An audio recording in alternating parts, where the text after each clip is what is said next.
Hello guys, welcome back. Starting story की starting वही होती है जब विंग लैंजन का ख्याल कितना ज्यादा रखने लग गया होता है और जिस बात से महारानी और राजकुमारी बिल्कुल खुश नहीं होती और वो सोचते हैं कि उन्हें आगे क्या करना होगा ताकि तख्त का वारिस लैंजन का बच्चा तो बिल्कुल ना बने। यहाँ से सीन शिफ्ट होता है और कुछ बात का दिखाया जाता है जहाँ लैंजन हमेशा की तरह अपनी बुक को रीड कर रहा होता है। तभी एक सर्वेंट उसके लिए खाना लेकर आती है और साथ में उसकी दवाइयाँ भी। वह पहले दवाई खाता है और फिर उसके बाद खाना खाता है और वापस अपनी किताब को पढ़ने बैठ जाता है। यहाँ से सीन शिफ्ट होता है और विंग को दिखाया जाता है जो लैंजन से ही मिलने आ रहा होता है। तभी राजकुमारी उसके सामने आ जाती है और कहती है, राजकुमार, मैं आपकी पत्नी हूँ, कभी मेरे साथ वक्त बिता लिया कीजिए। तभी विंग कहता है, देखिए, मैं आपको अपने साफ साफ शब्दों में समझा चुका हूँ। आप केवल और केवल मेरी माँ की बहू हैं, यहाँ की होने वाली रानी है, बस, और कुछ नहीं। मेरे लिए और कुछ भी नहीं है। आप सुनाई दे गया तो बेहतर होगा कि दूरी बनाए रखें कि मुझे दिलचस्पी नहीं है आपसे किसी भी तरह की कोई भी बात करने में। मैं नहीं चाहता कि मैं जब मेरे लैंजन के पास जाऊँ तो मेरा मूड ख़राब हो। हट जाइए सामने से, मुझे और भी काम है जो आपसे ज़्यादा ज़रूरी है। ये कह के जैसे ही विंग वहाँ से जाने लगता है तभी अचानक से चीखने की आवाज़ आती है, राजकुमारी, आपको क्या हो गया? राजकुमारी। विंग पलट के देखता है तो राजकुमारी वहाँ बेहोश हो जाती हैं, जिसे देखकर विंग भी हैरान हो जाता है और थोड़ी चिंता में भी आ जाता है। वह उसके पास जाके उसे हिलाने लगता है। तभी एक दासी कहती है, राजकुमार, मुझे लगता है आप इन्हें उठा लीजिए गोद में, हमें इन्हें अभी के अभी वैद्य के पास लेके जाना होगा। इनकी तबीयत सुबह से ही ठीक नहीं थी। तभी विंग कहता है, ये क्या? ठीक है, मैं किसी से कह देता हूँ। तभी वो दासी कहती है, माफ कीजिए राजकुमार, इन्हें कोई और छू नहीं सकता आपके अलावा, कोई नहीं उठा सकता उन्हें, सिर्फ आप ही हैं जो इन्हें उठा सकते हैं। तभी विंग कहता है, क्या बात, मैं क्यों हूँ इस वक्त? ठीक है, मैं उठा लेता हूँ। ये कह के विंग उसे ब्राइडल स्टाइल में कैरी कर लेता है और तुरंत शाही वैद्य पे लेके जाता है। वैद्य काफी देर तक उनका इलाज करते हैं और बाहर आके कह रहे हैं, अब सब ठीक है राजकुमार, आप उनसे मिल सकते हैं। तब विंग कहता है, क्या हुआ था?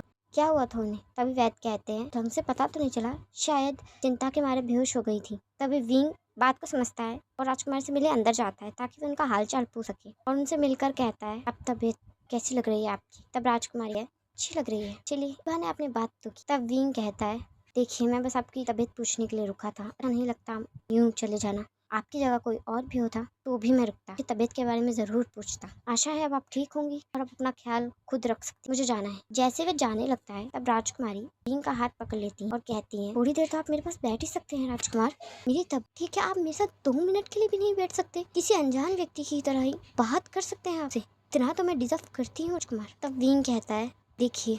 तब राजकुमारी कहती है, आप देखिए, आप इंसानियत के नाते यहाँ नहीं रुक सकते? थोड़ी देर तो बातें कर लीजिए, बस थोड़ा सा खा लीजिए साथ में कुछ, के बाद चले जाइएगा, मैं आपको यहाँ पूरा दिन नहीं रोकने वाली हूँ। तब विंग कहता है, ठीक है, आपकी तबीयत ठीक नहीं है इसलिए मैं रुक जाता हूँ। यहाँ से सीन शिफ्ट होता है और लैंजन के रूम का दिखाया जाता है जहाँ अचानक से लैंजन का पेट काफी ज्यादा दुखने लग जाता है और वह चिल्लाते हुए कहता है, कोई है क्या? किसी को बुलाओ, मुझे दर्द हो रहा है। तब 2-3 दास भागते हुए आते हैं और कहते हैं, क्या हुआ है आपको? तब लैंजन कहता है, मुझे बहुत दर्द हो रहा है, शाही वैद्य को लेकर आओ अभी के अभी, मुझे बहुत दर्द हो रहा है, ये सहन नहीं हो रहा। तब वैदास भाग कर जाते हैं और शाही वैद्य को लेकर आते हैं। शाही वैद्य काफ़ी देर तक उनका इलाज करते हैं और काफ़ी देर बाद उन्हें बताते हैं, माफ़ कीजिए राजकुमार, पर अब ये बच्चा इस दुनिया में नहीं रहा। तब लैंजन कहता है, क्या क्या कह रहे हैं आप?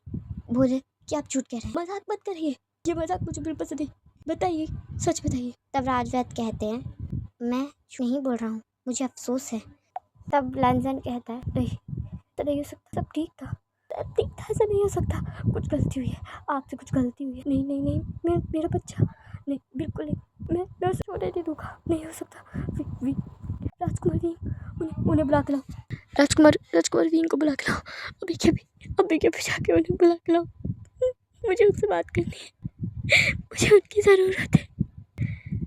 तब एक दासी कहती है, माफ़ कीजिए पर वो अभी आपसे नहीं मिल सकते। तब लैंजन कहता है, अपनी तरफ से बातें मत करो, जितना कहा है उतना करो, उससे बस ये बोलो कि मैं उससे मिलना चाहता हूँ।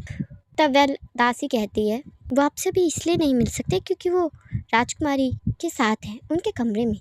उन्होंने कहा है कि कुछ घंटों तक उन्हें परेशान ना किया जाए, किसी को भी अंदर जाने की इजाज़त नहीं है, तो मैं कैसे जा सकती हूँ? तब लैंजन कहता है, क्या क्या क्या कहा तुमने? नहीं, एक साथ मेरे साथ 2 बार एक ही दिन में चीज़ें पूरी नहीं हो सकती। ये कह के लैंजन अपने आसपास का सामान गिरने लग जाता है और बाकी सब मिलकर उसे शांत करने लग जाते हैं। और यहाँ राजकुमारी अपने मन में सोच रही होती हैं, कुछ घंटे और, सिर्फ कुछ घंटे और रुकना है तुम्हें। ये बात तुम लैंजन से क्या बोलोगे? यहाँ से सीन शिफ्ट होता है और कुछ घंटे बाद का दिखाया जाता है, जहाँ वीन राजकुमारी के साथ बातें कर कर और उनके साथ खाना खा के बाहर आ जाता है और टहलता हुआ लैंजन के रूम की तरफ जा रहा होता है। तभी एक दास कहता है, शुक्र है आप बाहर तो आए। तब वीन कहता है, ऐसा क्या हो गया जो तुम इतनी चिंता में हो? तब वह दास कहता है, आपको नहीं पता? तब वीन कहता है, क्या क्या नहीं पता? तब वह दास वीन को सब कुछ सच सच बता देता है, जिसे सुनकर वीन काफ़ी ज़्यादा हैरान हो जाता है और उसकी आंखों में भी आंसू आ जाते हैं। वो भागता हुआ जाता है लैंजन के कमरे की ओर और एक ही बार में दरवाज़ा खोल देता है। तब वह रूम की हालत देखता है, जो कि बद से बदतर होती है, और जब वह लैंजन को देखता है तो उसकी हालत तो और भी ज़्यादा ख़राब होती है, जिसे देखकर वीन की आंखों में आंसू आ जाते हैं और वह अपने कदमों को धीरे धीरे लैंजन की तरफ बढ़ाने लगता है, जाने लगता है और वह धीरे से कहता है, लैंजन। तब लैंजन खड़ा होता है और उसकी तरफ देखता है और कहता है, मिल गई फुर्सत यहाँ आने की। तब वीन कहता है, क्या क्या कह रहे हो मुझे तो अभी। तब लैंजन कहता है, बस करें, नहीं सुनने मुझे एक भी बहाने और ना ही मुझे कुछ और सुनना है, क्योंकि मैं नहीं सुनना चाहता। मुझे हमेशा से लगता था कि कोई भी खिलाफ हो जाए पर आप नहीं होंगे, आपके लिए पहली प्रायोरिटी मैं रहूँगा, पर मैं गलत था, बहुत ज़्यादा गलत था। तब वीन कहता है, लैंजन शांत हो जाओ, मैं कुछ बोल रहा हूँ उसे सुन तो। तब लैंजन कहता है, नहीं सुनना मुझे। क्या सुनो? क्या आपको अपनी पहली बीवी से फुर्सत मिल गई या आप मेरे पास आ गए? मैं कोई खिलौना नहीं हूँ राजकुमार वीन, साथ आप मनचाहा खेल सकते हैं। सहानू में मुझे भी बुरा लगता है, दिल में दर्द होता है, तकलीफ होती है, पर वो आप नहीं सोचेंगे कभी नहीं। कोई फर्क नहीं पड़ा आपको, मेरी तकलीफ, मेरे दुख। अफसोस हो रहा है मुझे, अफसोस हो रहा है कि मैंने आपसे प्यार किया। अफसोस हो रहा है कि मैंने आपको चुना, कि अगर मैं आपको ना चुनता तो ये सब ना होता। मेरी जिंदगी सिंपल होती, नॉर्मल होती, ये सब ना हुआ होता।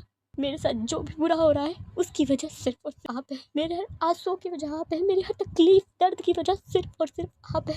मैं जो इस हाल में आज खड़ा हूँ, सिर्फ वो वजह आप है। आप सुनाई दे क्या? काश आप मेरी जिंदगी में ना होते। अगर आप मेरी जिंदगी में ना होते तो ये सब कभी भी ना हुआ होता। कोस रहा हूँ मैं उस पल को जिस पल मैं आपसे मिल गया। तरस आ रहा है मुझे खुद पे, खुद की हालत पे कि मैं तो कुछ कर भी नहीं सकता। और मैं सब कह क्यों रहा हूँ, मैं किस शख्स से कह रहा हूँ? क्योंकि आपको तो मेरी बात से फर्क ही नहीं पड़ता। आप चाहे तो किसी से भी मिल सकते हैं, किसी के साथ भी समय बिता सकते हैं। कहा क्या वो, है ना? और मैं तो खिलौना हूँ। आपको मेरी फील वही कब है? कब थी? कभी नहीं। आपको मुझसे कभी प्यार था ही नहीं, कभी नहीं। आपको सिर्फ इस चेहरे से प्यार है, मेरे शरीर से प्यार है। तब वीन कहता है, शांत हो जाओ, बस करो, क्या बोले जा रहे हो? कितनी देर से सुन रहा हूँ क्या?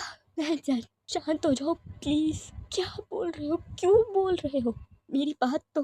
तब लैंजन कहता है, खबरदार अगर एक भी कदम मेरी तरफ बढ़ाया आपने राजकुमार, मैं कुछ कर सकूँ ना कर सकूँ, पर ये कर सकता हूँ। ये कह के लैंजन अपनी तरफ एक तलवार उठा लेता है और कहता है, खुद को मार डालूंगा मैं अगर आपने मुझे छूने की कोशिश भी की। तब वीन कहता है, पागलपन मत करो, तलवार नीचे रखो लैंजन, वो पैनी है, लग जाएगी।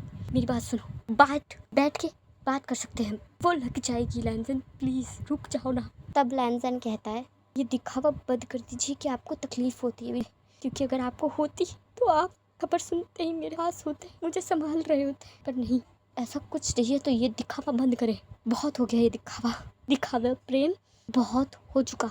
मैं आपसे कह रहा हूँ राजकुमार कि अगर आपने गलती से भी कभी मुझे पसंद भी किया है ना, तो इस कमरे से निकले अभी के अभी, और आप मुझसे तब तक नहीं मिलेंगे जब तक मैं खुद आपसे मिलने ना आऊँ। इतना कर सकते हैं मेरे लिए? निकल जाइए कमरे से, निकले मेरे कमरे से। तब वीन की आंखों में आंसू आ जाते हैं और अपने आंसुओं को पोंछते हुए कहता है, जा रहा हूँ, तलवार नीचे रख दो, मैं जा रहा हूँ, ठीक है ना? नीचे रखो, मैं जा रहा हूँ। ये कह के वीन वापस चला जाता है और बाहर आ जाता है, और बाहर आके अपने पर्सनल सेवक से कहता है, चुयान, काम करना है तुम्हें, हर वक्त लैंजन के साथ रहना है, उसे दिखाई मत देना पर साथ रहना, हर चीज से उसकी हिफाजत करनी है। तो उसे नहीं पता कितने दुश्मन है इस महल में, उसे हर बार बचाना पर उसे नजर में मत आना। और आपसे काम मेरी हिफाजत नहीं, हिफाजत है, जिंदगी लगा देना पर उसको बचाना। चलता हूँ। ये कह के विंग वहाँ से चला जाता है और बाहर आके बहुत ज्यादा रोने लगता है और लैंजन की बातों को याद करने लगता है। बातें उसे बहुत ज्यादा कड़वी लग रही थी और उसे गुस्सा आ रहा था, लैंजन पे नहीं, खुद पे। वो उस वक्त उसके साथ नहीं, उसके पास नहीं था, फिर भी वो मन मन में यही दुआ कर रहा था, वो चाहे उससे नाराज हो जाए, चाहे उससे रूठ जाए, पर बस उससे नफरत कभी ना करे, नफरत ना करे। चलिए गाइस, मैं इस पार्ट को यही एंड करती हूँ। आपको कैसा लगा मुझे कमेंट में बताइएगा। मेरी वीडियो को लाइक कर दीजिएगा। पहली बार विजिट कर रहे तो मेरे चैनल पे सब्सक्राइब भी कर दीजिएगा।